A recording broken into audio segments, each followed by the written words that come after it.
Pemerintah Kota Sukabumi resmi memiliki pos bantuan hukum atau pos bakum di seluruh kelurahan. Langkah ini dilakukan untuk memperluas akses keadilan bagi masyarakat, khususnya bagi warga yang membutuhkan pendampingan hukum namun terbatas secara ekonomi. Untuk tetap berdiri. Pos bakum yang dibentuk pemerintah Kota Sukabumi di seluruh kelurahan ini merupakan bagian dari upaya untuk mendekatkan layanan hukum kepada masyarakat.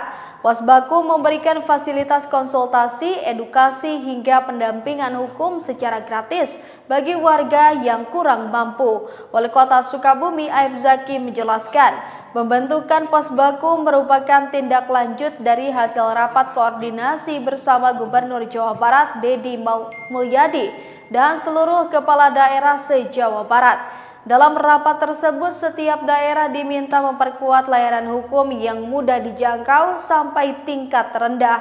Keberadaan pos bakum ini diharapkan mampu memberikan pemahaman hukum yang lebih baik bagi masyarakat.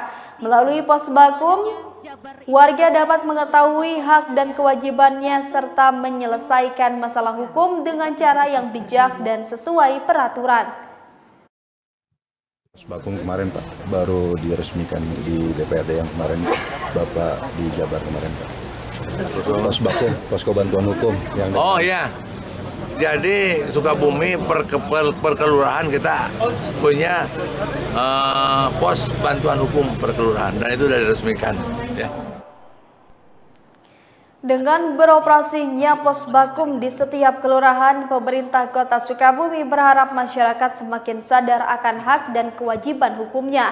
Inisiatif ini sekaligus menjadi bukti komitmen Pemkot Sukabumi dalam menghadirkan rasa keadilan sosial bagi seluruh lapisan masyarakat.